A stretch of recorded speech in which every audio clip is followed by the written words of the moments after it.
guys, welcome back to my channel. It's Cassie here.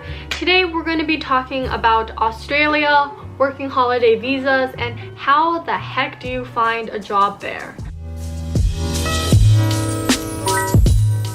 So before I start, I just want to say a little disclaimer. I am not a professional in any way. These things that I'm talking about is just things I've heard a lot of people saying, things I've read on Facebook groups, things that friends have told me, things I've experienced myself.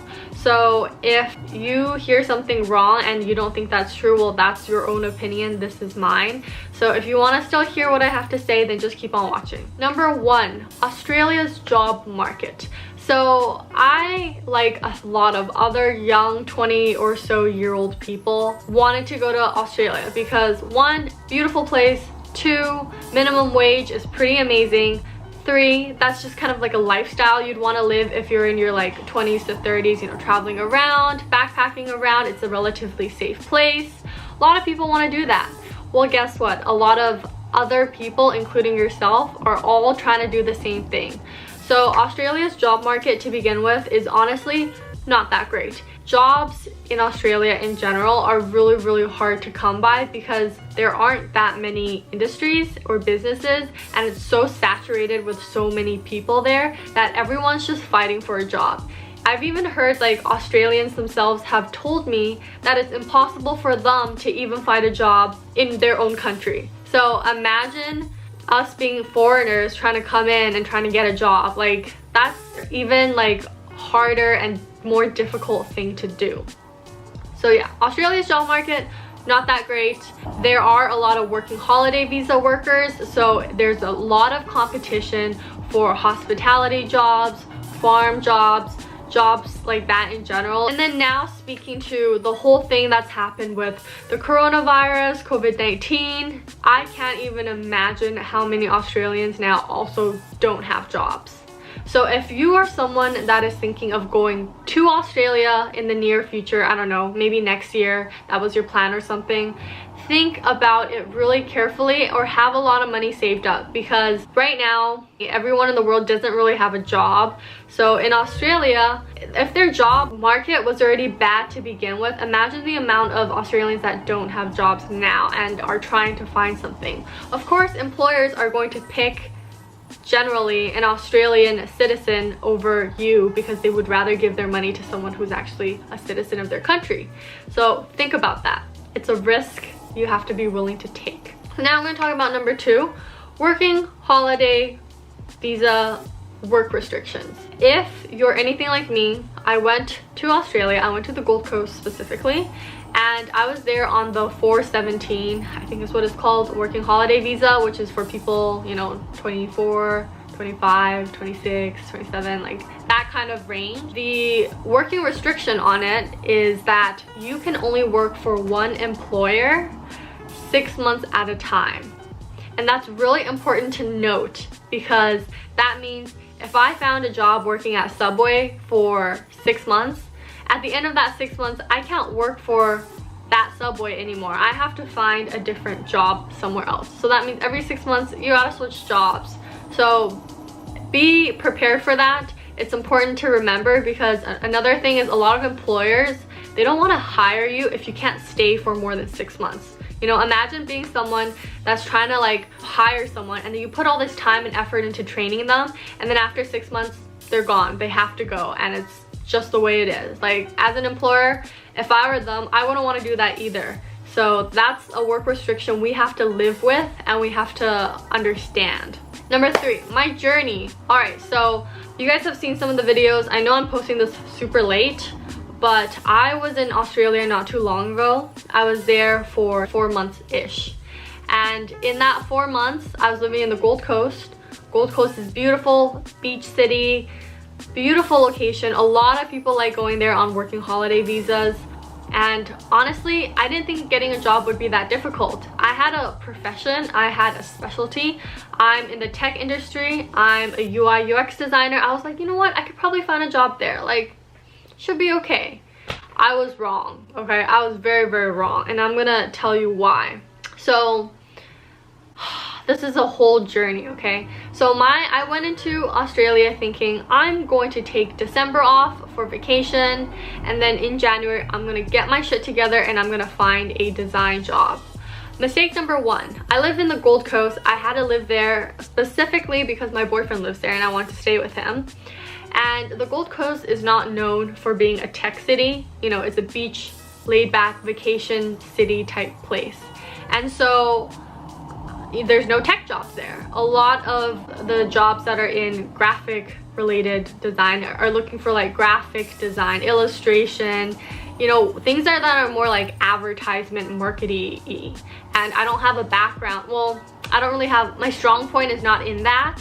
And a lot of the time they're looking for like people working in marketing, e-commerce. So if you're any of those above, like working in marketing or digital marketing, you will be able to find a job, I think, if you were to try. So don't go there if you're in tech, unless you're a developer or something. I don't know. Just be very, very careful about that. And so I thought, okay, I'm gonna get a design job. I started applying to all these different design firms. I heard back from a couple, didn't hear back from most of them because they probably have like an influx of applications all the time. And that was that. I spent a month trying to do it, couldn't really find anything lucrative. And I was like, okay, you know what? I've already wasted a month. My money's burning away. It's time to move on. I wasn't willing to like travel to Brisbane at the time because it was such a long commute. I was like, oh, maybe I just want to get like a regular hospitality job or something, because I don't want to transit an hour there and an hour home each day just to live in Australia. Like, I went there because I wanted a different lifestyle, right? So anyways, I decided design, whatever, it's okay. I can take a break from design for a year. I'm gonna try and get a administrative office job. So I tried to do that, sent out a bunch of applications. Friends told me use seek.au.com or whatever it's called. It is this huge website that you use to like apply for applications, and a lot of people use Seek. They're like, oh, you will for sure get something on Seek. Just keep applying, keep applying, keep applying. And so that's what I did. I kept applying. I made a specific resume just for office administrative type jobs. So I would curate my resume every single time, from design jobs into now office and administrative jobs. And I'm like, okay, I'm doing that now. Spent a lot of time doing that, didn't hear anything back. You know why? They don't want a working holiday visa worker. You know why? Because you can only be with them for 6 months. So I was like, okay, screw it. So clearly those jobs, I can't find anything. Now I'm gonna try my very third option. My very third option was get a regular job, you know, whatever, like working in retail, working at an ice cream store, working at somewhere, whatever, right? So then those type of jobs, oftentimes if you go into malls, which is a thing people commonly do, you go to mall, you hand out resumes. The thing is, a million other people are also doing the same thing, and now they have this process where it's not safe to like accept paper resumes. Like, a lot of retail stores will not accept your resume. They'll tell you to go online to apply. But that is the problem. If you apply online, you're just gonna be in a pool with another like million other people. So I got super discouraged when I went to the mall. I tried to apply and I was getting, you know, rejected left and right, and I was like, fuck it, I'm not gonna do this anymore. Went home, cried a lot. It was sad. I had a really tough time dealing with it, and then I picked myself up again a couple weeks later, and I was like, okay, you know what, I have to just go in and just keep trying to hand it out, because, you know, I clearly haven't worked a regular job in a while, so it felt really weird for me to go into a mall and try and like hand my resume. I just felt so embarrassed. Like, I don't know why I felt so embarrassed, but I was. And then luckily I was able to somehow get a interview at Daiso. So I don't know if you guys know Daiso. I'm gonna put a picture of Daiso up here because I freaking love Daiso. Daiso was actually interested in me, and I went in for an interview and I actually got that job. Yeah, I got that job. So that's kind of where my journey started and ended. I started from doing design jobs, and then to office jobs, and then to hospitality jobs. And what I have to say to you guys is, honestly, go straight for the hospitality jobs, because it's just easier to apply for these types of jobs. There's a higher chance of you getting hired just because of your specific work restriction.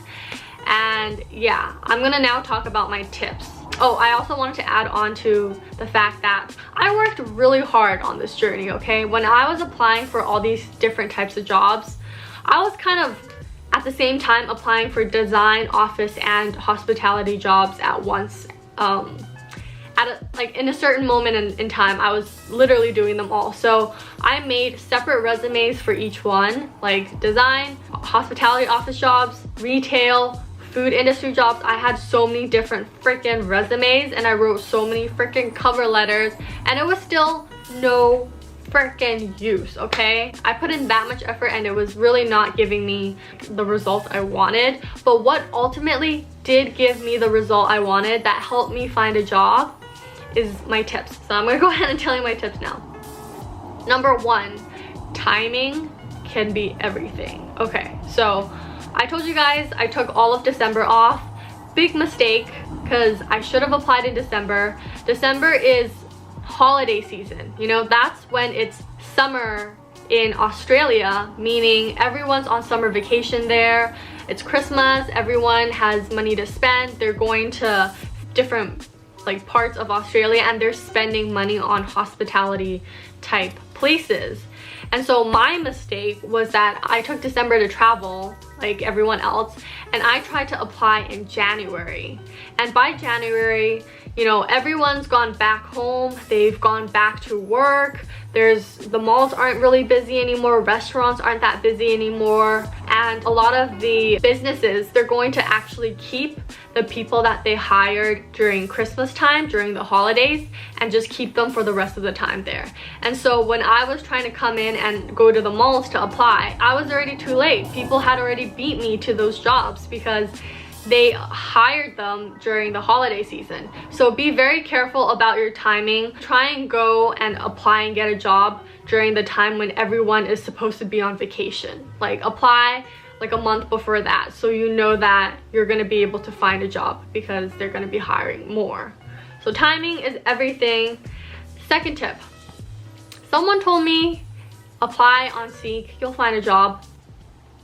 Don't listen to them. Don't listen to them. I don't think that helped me at all. I spent so much time applying on Seek, but like I said, you're in a pool of like 1,000 other applicants who are also applying for those jobs, and nothing can beat someone meeting you face to face, seeing that you can communicate properly, you have a friendly smile, you know, you have a fun and kind personality. You would be someone great to hire. Nothing can beat that face-to-face communication. And my mistake was wasting way too much time trying to apply online, when honestly, even if I got rejected in the mall like a handful of times, I should have just kept on going. Go to a different mall, go to a different area, and just keep walking into stores, restaurants, cafes, whatever like suits your kind of job you want, and just keep on applying.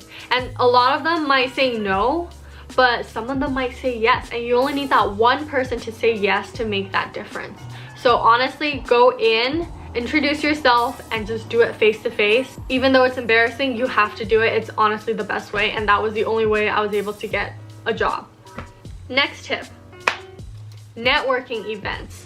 So like I said, applying online didn't really do jack shit for me. So what I ended up doing when I was trying to look for a design job was I actually went to networking events that I saw on Facebook. So there was like a small business networking event I went to. If you're living in a big city, there's a lot of meetups you can go to. That's a great way to like get in, talk to people. And even though I was at a meetup I was not really supposed to be, it was meant for like small businesses talking to other small businesses. But me just being there and talking to people, I was able to actually get an interview from one place, and I actually did go for that interview. They ended up not hiring me because they didn't think the timing was right, but still it got me an interview. So networking honestly is the second best way to get a job. You just have to talk to people. You have to get out there, talk to people, introduce yourself, and tell them your situation, and you never know what might happen. Third thing, volunteer and talk to other people that are also on working holiday visas. So now I'm going to tell you how I found my second job in Australia. I ended up volunteering for this music festival event to do wristbanding, and at that festival I met this really awesome girl, and she was also, you know, a lot of people who volunteer for these things, they're all like working holiday visas, you know, they're like slipping in and out, and she actually told me about a job she just got that is still hiring.